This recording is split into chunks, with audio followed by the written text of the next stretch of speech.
mad interesting to me. I was about to go to sleep and this just woke me up.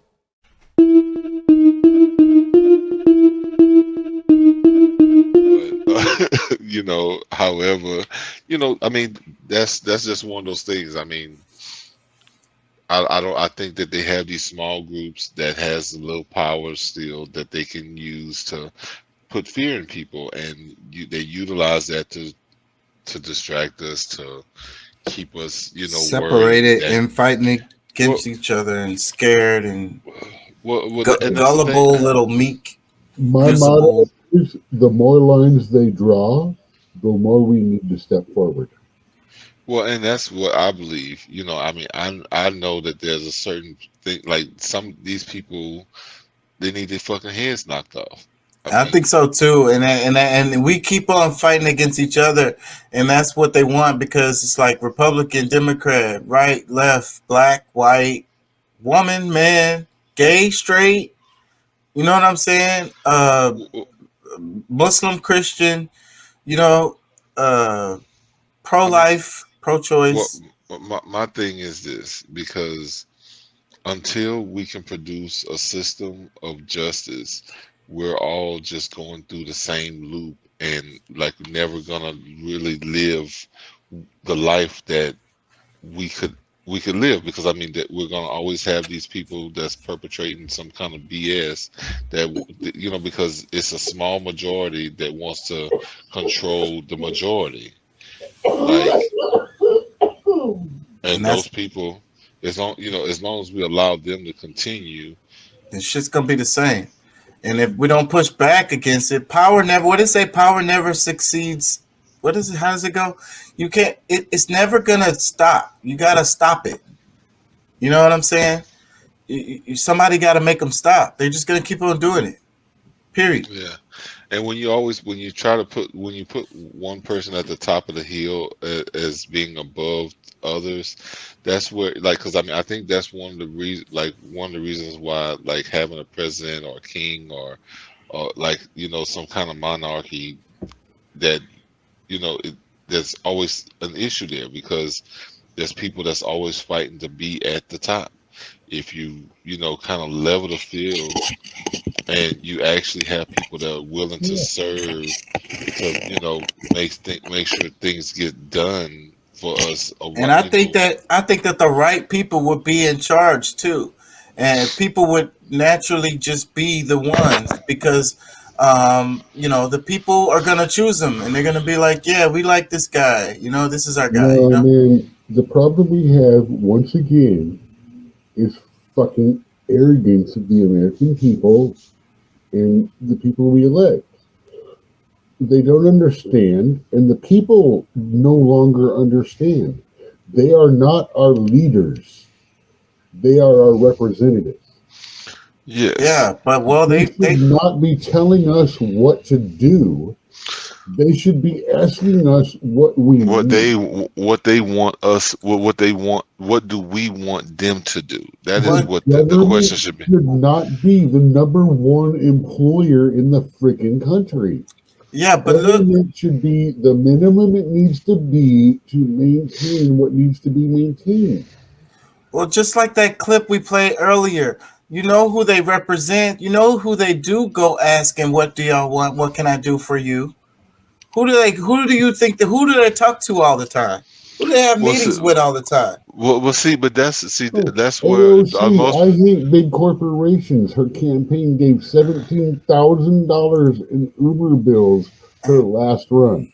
And that's what I'm talking about. Like, But I'm not saying Seventeen listen. thousand dollars she's for not. a 9 square block area. She had to get elected, and that's a major district she was in, and it's a lot of money it takes to do that. And yes, she gonna have to do whatever those people that put her in there. She gonna have to do. That's the way the game go. But listen, when we're looking at a franchise, the United States. The United States of America, or we'll just say just the United States franchise, all these different corporations that come together that supports that. That's when we have a problem. When we don't have a government that is pretty much trying to keep things organized for the country. Like that's like it's. I think that's a part of the problem as well. Like I mean, you know, each state can run itself, but there's still one at the top that says this is what the law is over all of them. Like, all right, you can allow these people to control others within their state, but Well, that's what the Constitution is. It says this is the limits of government. Everything else that's not covered under the Constitution belongs to states' rights. Now, well, see, but there's a constitution in each state. Should a few of these things be moved to a governmental level? Yeah, I think they should, especially power infrastructure and all roadways. But who does that? They should just be dumped on the government, and the states should contribute rather than the government contribute to the states, because government contributing to the states is getting government buddies freaking rich. And that's what's happening. Private contractors. I kind of want to move on. This article right here is interesting. I want to read this, but there's a video with the press secretary. I'm not sure what this is. It's 1 minute. Let me see. The Senate side on Capitol Hill sounds like it might include some incremental expansions to background checks, possibly maybe encouraging more states to adopt red flag laws, but it wouldn't be a major expansion of background checks or raise the purchasing age for semi-automatic weapons or ban magazines, large capacity magazines. How is the president thinking about a compromise like that? How disappointed would he be if it didn't include many of the things that he just laid out the other night? So let me just say that the president is encouraged by the discussions that are happening currently in the Senate, by the bipartisan group that's being led by Senator Murphy and other members, and it shows the urgency of the moment. Look, so we have to remember that while there have been measured victories on gun violence prevention in recent years, there hasn't been a wide-ranging bill passed since 1994. That's almost 3 decades ago. So the president has made it clear that it's time for Congress to act. We are encouraged, and we think these incremental steps, these steps that they're taking, this conversation that they're having is very important. Incremental steps. So does he consider this compromise that is potentially taking shape to be wide-ranging? Well, what he's calling for clearly, and we've heard him talk to this on Thursday when he talked about how it is enough, and how when he went to Texas, Uvalde, the parents that he met with for more than 3 hours asked him to do something, asked for Congress to do something. And this is what we're seeing now. We believe Congress needs to act, and what we're seeing is that they're taking those actions by having this conversation, by having these negotiations to act. And again, we haven't seen these types of steps in a long time. And so the president is encouraged by it. He welcomes it. Okay, he's encouraged by it and he welcomes it. That's good. Bullshit.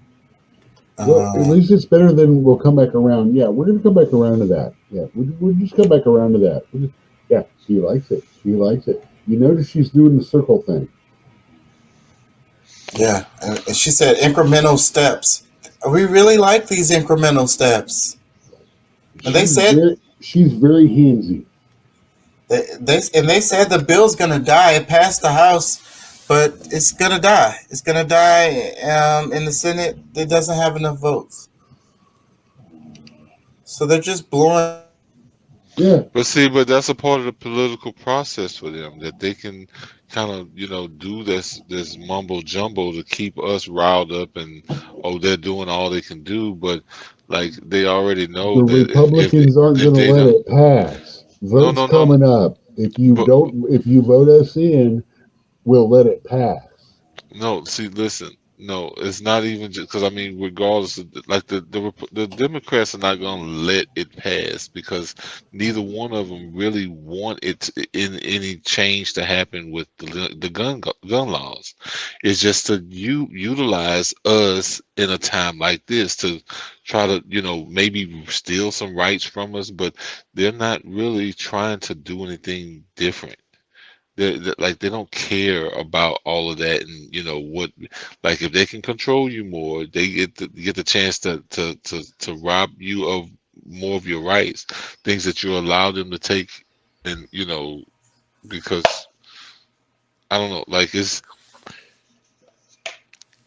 I say we need to be careful with all of this because they can always write a bill that they know is going to be unpleasing to the other party, and it just keeps us on that roller coaster. Yeah, it's just theater. It's theater, and this is the latest show.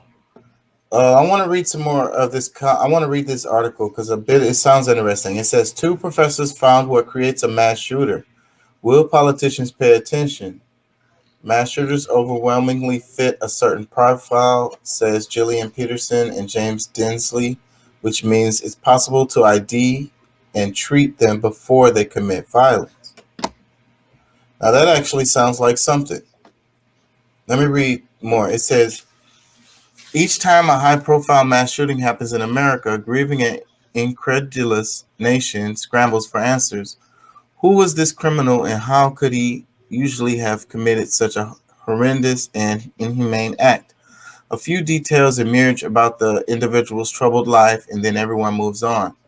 3 years ago, Gillian Peterson, an associate professor of criminology at Hamline University, and James Dinsley, a professor of criminal justice at Metro State University, decided to take a different approach. In their view, the failure to gain a more meaningful and evidence-based understanding of why mass shootings do what they do seemed a lost opportunity to stop the next one from happening.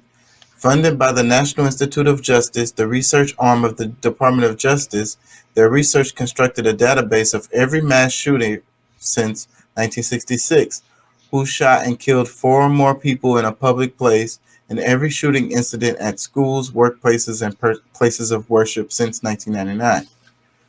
You were going to say something?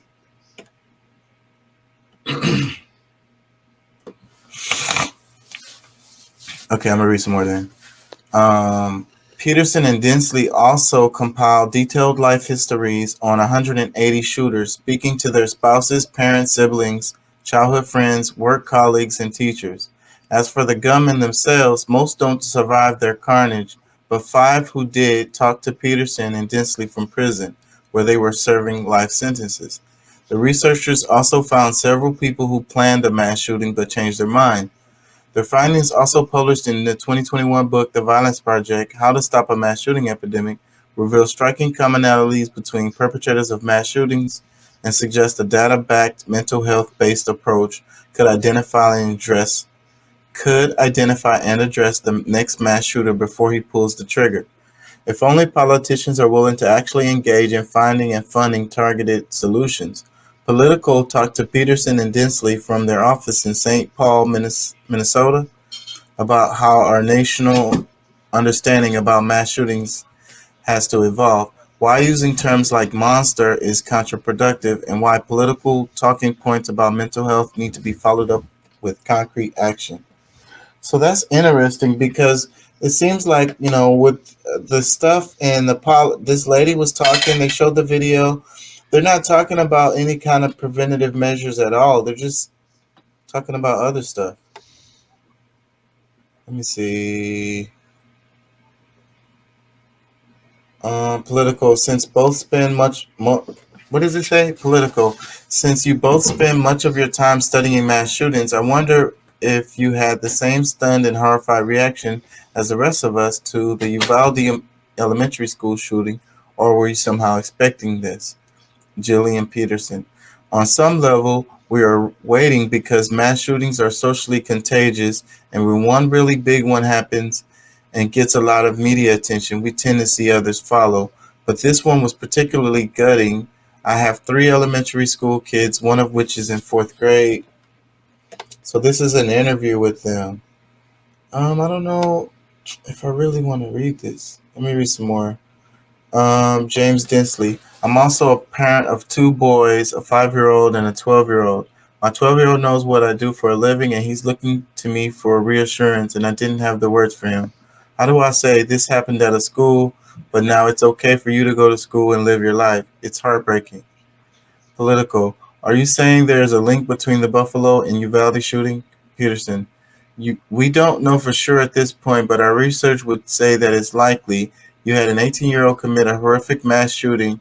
His name is everywhere, and we all spend days talking about replacement theory.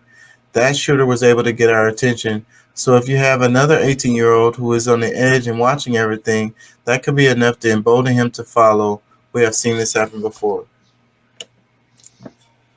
Whew, so that's something. What the hell is Klobuchar talking about? Is she running for something? Is her seat up?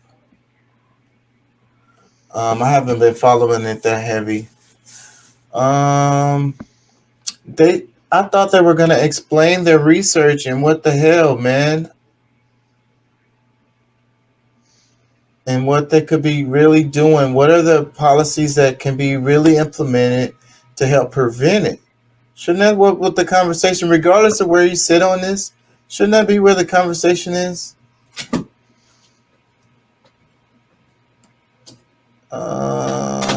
Okay, they did say something right here. Let me see.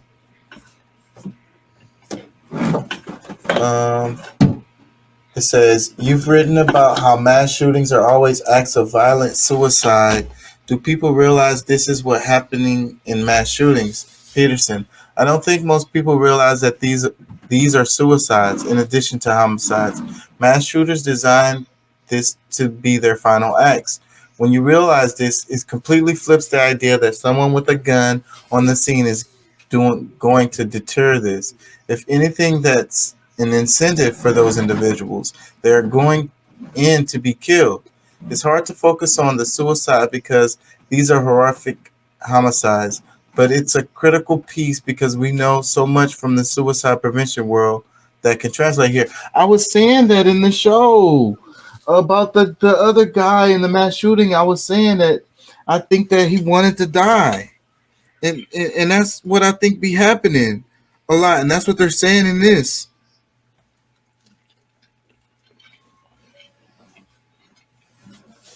That it's a shooting or whatever, but it's also a suicide because they want to die. They really just don't want to live. So they just want to go out with a bang.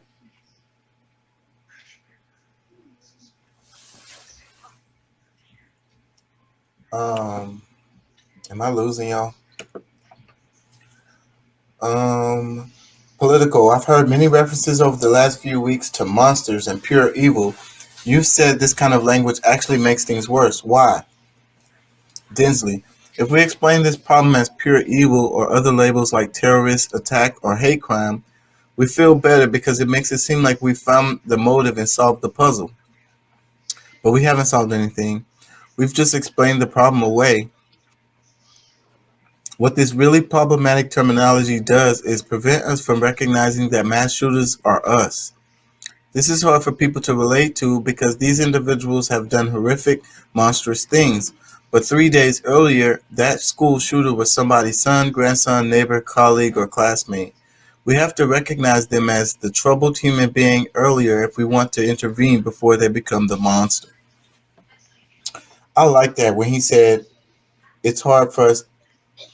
He said that it's us. He says, what this really problematic terminology does is prevent us from recognizing that mass shooters are us. Peterson.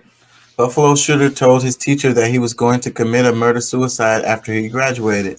People aren't used to thinking that this kind of thing could be real because the people who do mass shootings are evil, sociopathic monsters, and this is a kid in my class. There's a disconnect. Political. Do you get criticism about being too sympathetic toward mass shooters? Peterson.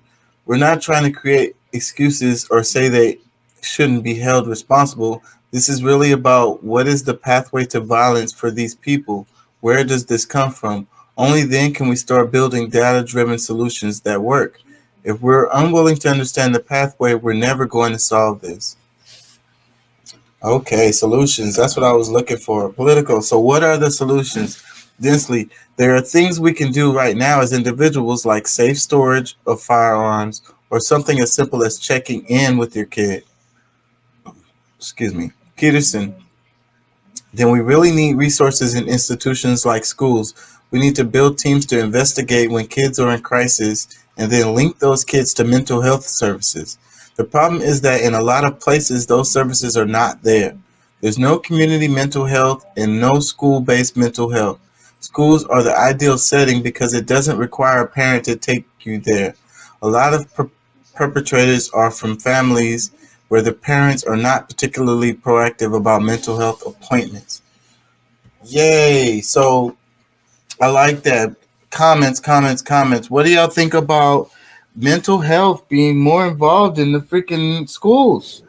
And the teachers, instead of calling the damn resource officer, the police officer, they're calling the damn, medic, the mental health, the psychologist. I've been saying it the whole time I've been on here. All this shit, it's not a gun issue. It's a broken human being issue. We're breaking people, and we're not doing a damn thing to fix them. And it's the media, it's the government, it's the politics, it's social media, it's the shit we're putting in their faces. They're saying, choose a side, you have to be this or that. You can't be anything else. If you're anything else other than that, you're a bad person. But when your true ideas conflict with this person and that person and that person, where are you at? You are now triply conflicted because your ideas, you're not in sync, you're not in place.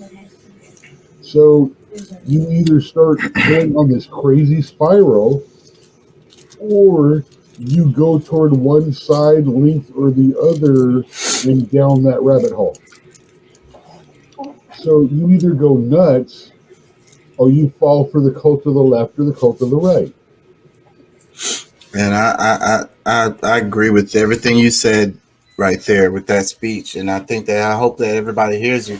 Because I think that we're creating sociopaths, and that's the real problem. And that's what we need to focus on. Like, what are we doing as a society to keep on creating these people that are doing these, super horrible things? But we don't want to look at ourselves. We don't want to have that self-reflection. We want to blame it on, explain it away, blame it on something. They're monsters. Their parents didn't pay no attention to them. They grew up and became monsters. But we all live together in this community. And like they said in the article, the kid went to school with your kids or went to whatever. We have this disconnect that these aren't, once they've done it, then they're now like another person, or they're separate from our society. But no, they were a part of us. They're one of us, going to the grocery store. He played baseball with your kids in Little League or something. What is going on? What is happening? Why do we have this particular problem? So, but we don't want to look at that, because then, like Doc was saying, the society is telling you, you're a bad person. So it's like, so you're gay, you're bad. You know what I'm saying? Maybe you're black, you're bad, or maybe you're white, you're bad. You know what I mean? You're Republican, you're bad. You're Democrat, you're bad. Whatever the hell. You're the other, or whatever. Or maybe you're just trying to fit in that politically correct fucking world, and then you it's impossible because nobody is that. If you don't agree with me, you're a Nazi. Both sides say it.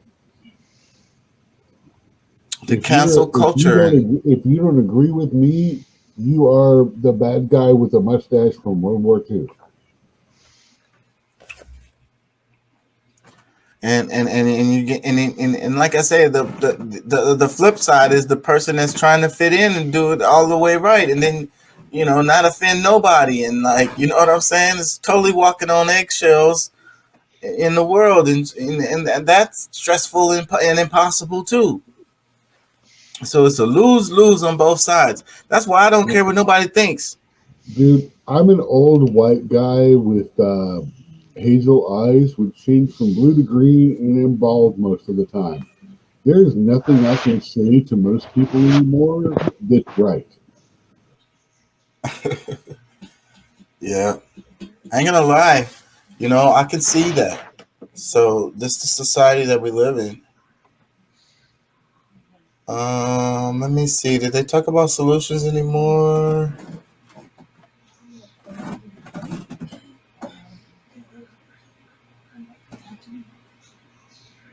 Not really. They started talking about money a bit. Hold on, let me see.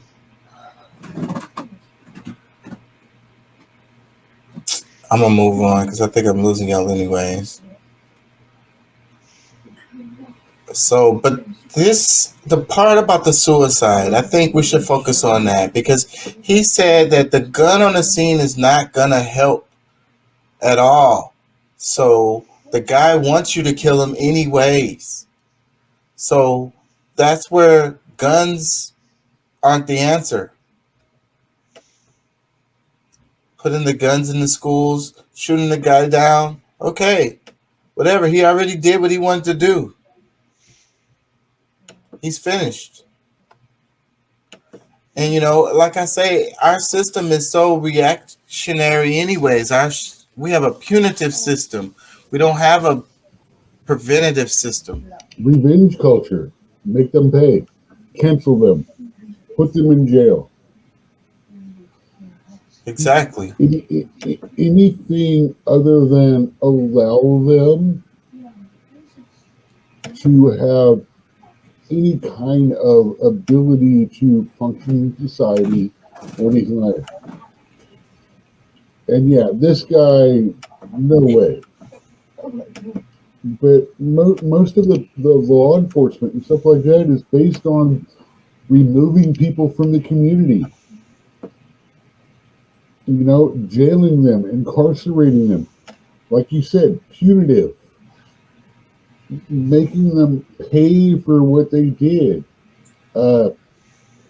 Revenge. Remember, we want you to be an activist, and don't take our word for it. Look that shit up. Pulley.